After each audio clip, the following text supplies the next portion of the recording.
हरिओम. योगदास श्री जयगणेश जोशी यांनी केलेले हे आत्माराम या ग्रंथाचे निरूपण आपण ऐकतोय. आज आपण यातल्या दुसऱ्या अध्यायाला सुरुवात करतोय. अध्याय दुसरा, माया निरूपण, ओवी क्रमांक 1. जय जय जी सच्चितानंद, जय जय जी आनंद कंदा, जय जय जी निजबोधा परम पुरुषा. परम पुरुषा. इच्छित स्थळी इच्छित कालावधी व्यतीत केल्यावर श्री समर्थ शिष्यांसमोर पुन्हा प्रगट झाले.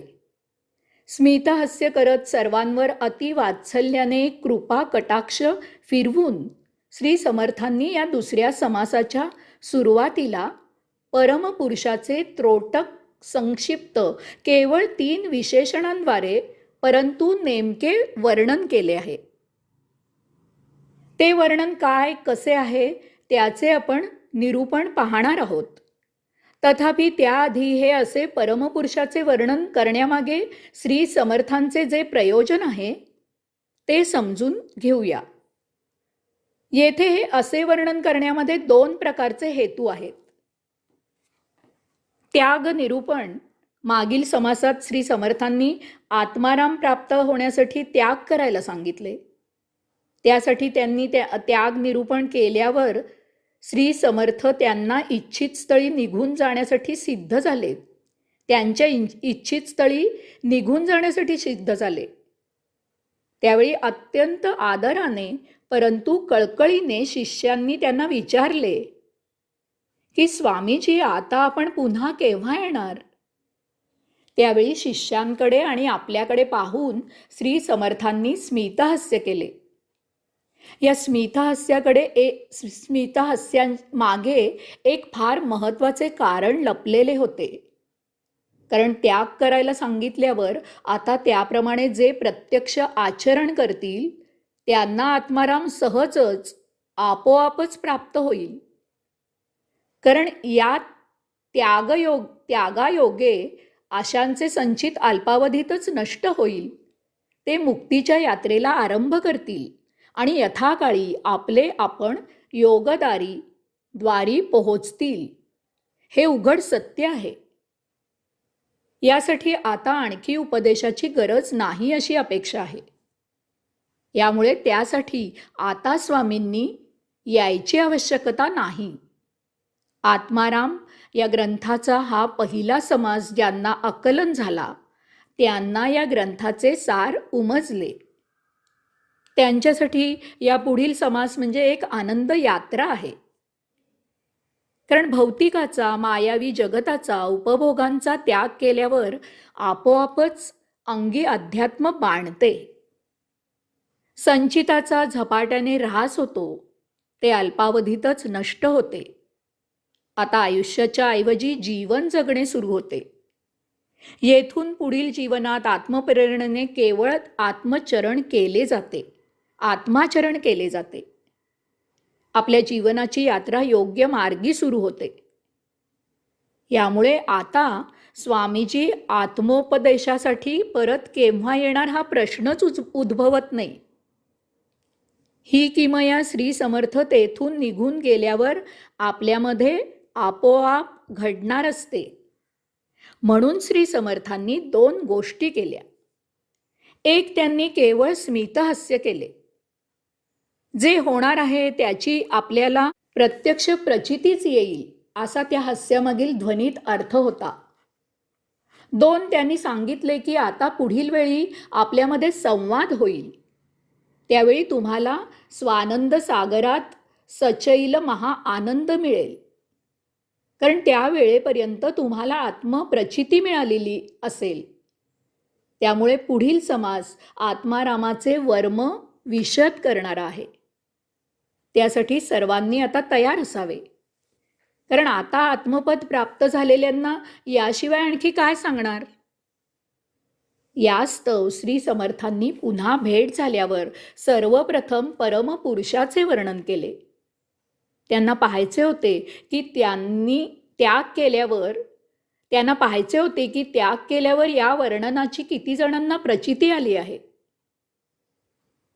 विषय प्रवेश.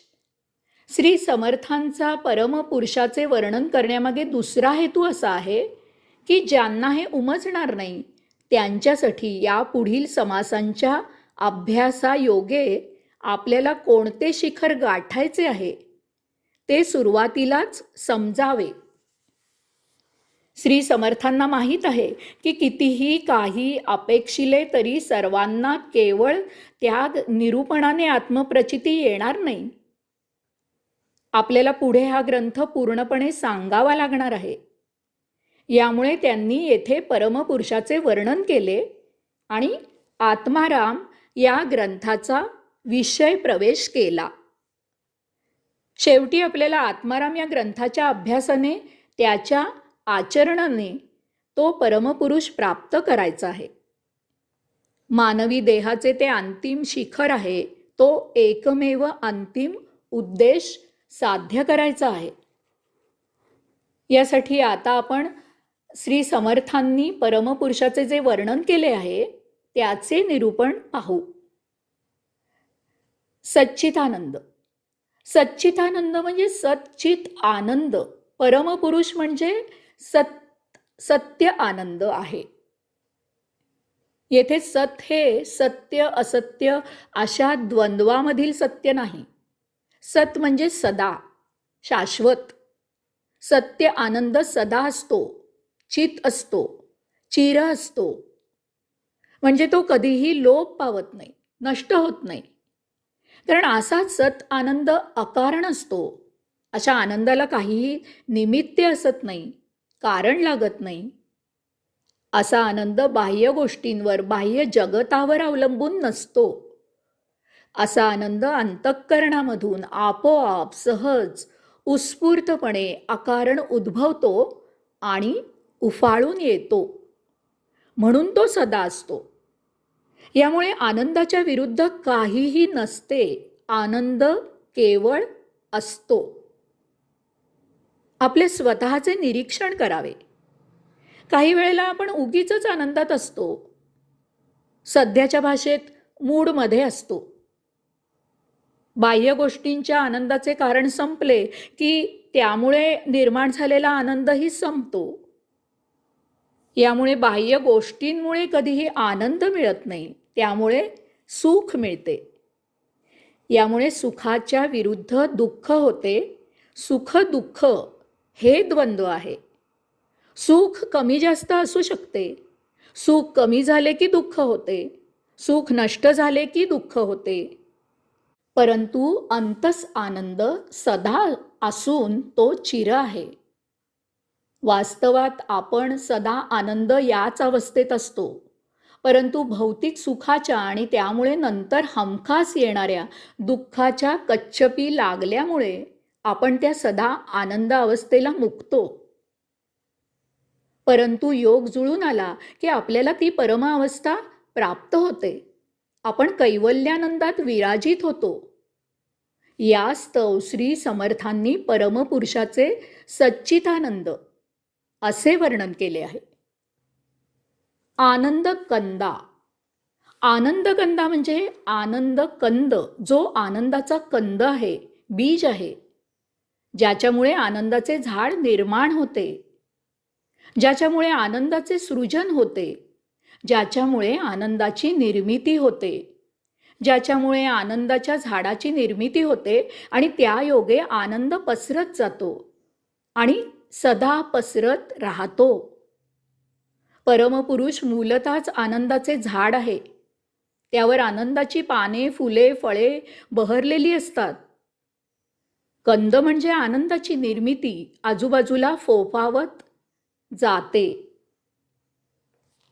परमपुरुषाचा साक्षात्कार झालेल्याच्या जीवनात सदा आनंद असतो.